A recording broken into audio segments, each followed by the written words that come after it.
Grand Rising and happy holidays, whatever it means to you. I am coming on this AM to ask, how have you prepared for your future? It's an odd question. I'm not even speaking about financially.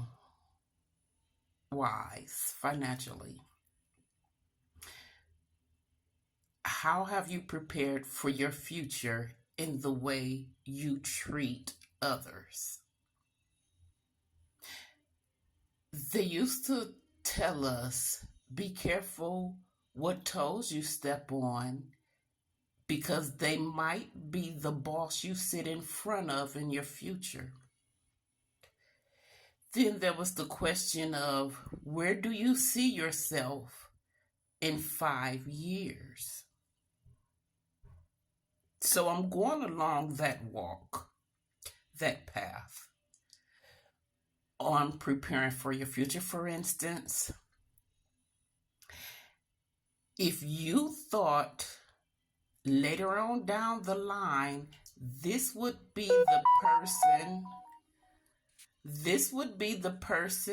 you fall head over heels for, how would you treat them? I'm gonna sip my coffee.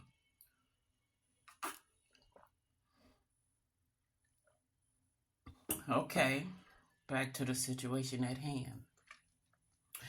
If you thought you may be sitting in front of this person in your future needing their help, how would you treat them? Those classmates you have that you torment with pleasure,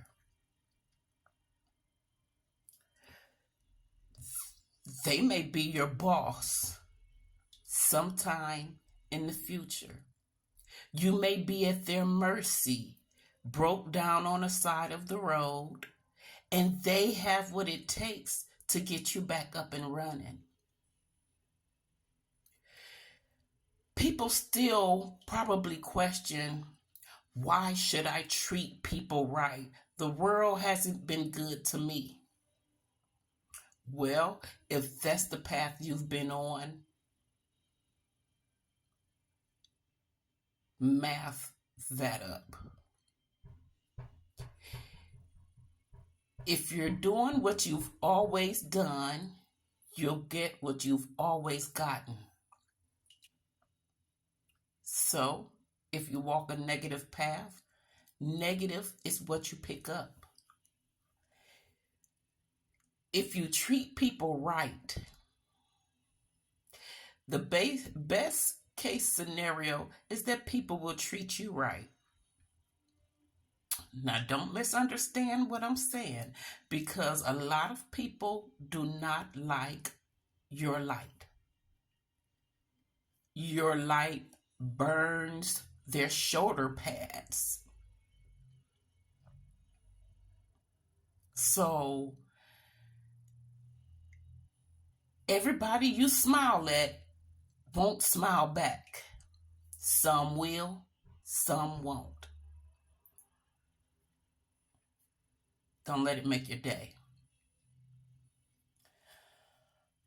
So, for your future, how do you plan to see your future? Will you begin to treat people with respect, courtesy, compassion, understanding? I can go on with that. Will you treat people right?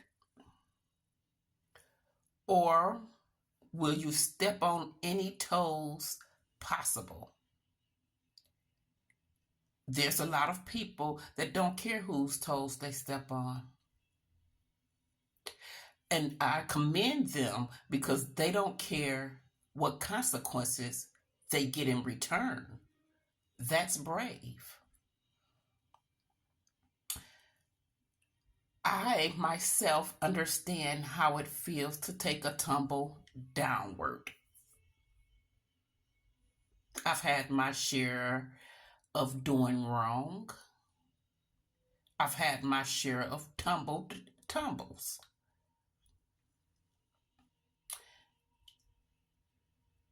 As I understand, the plan is not mine. I had plans on early retirement, having a house built from the ground with my design. I draw, so I wanted to design my own house. How did I plan for my future? I did everything I could to be a good mother, which means walking away from jobs who thought they were more important than my children. That's how I prepare for my future. However, you don't ever give up. You fall, you get back up, you dust yourself off, put a little slob on it if you need to. We don't always carry band-aids with us, so we won't always have a band-aid. But that don't stop us. We do what we have to do. Life may have dealt us a really bad hand with no face cards, nothing but numbers. Yet and still, we do the best we can. For some people, being corrupt is lavish. But for righteous people, lavish lasts longer. And it don't have to be financially. Again, I mentioned, it don't have to be financially, but we do have to do what we need to do, what's necessary, what's important. We can't forget life still exists. So, how do we prepare for our future? What are our future goals, future plans? How do we intend to change, to fit into that? Can you treat people right, with respect, with understanding and compassion? Or do you have to have a rough shoulder through your walk of life?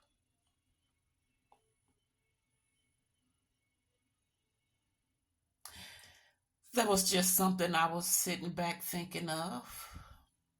You can comment if you'd like, if you can, if you wish, if there's a possibility, or you don't have to. But if you've heard me through this point, I thank you very much. Have a happy Thanksgiving for those that celebrate, for those that don't. A blessed day to you. I'm going to finish my coffee now.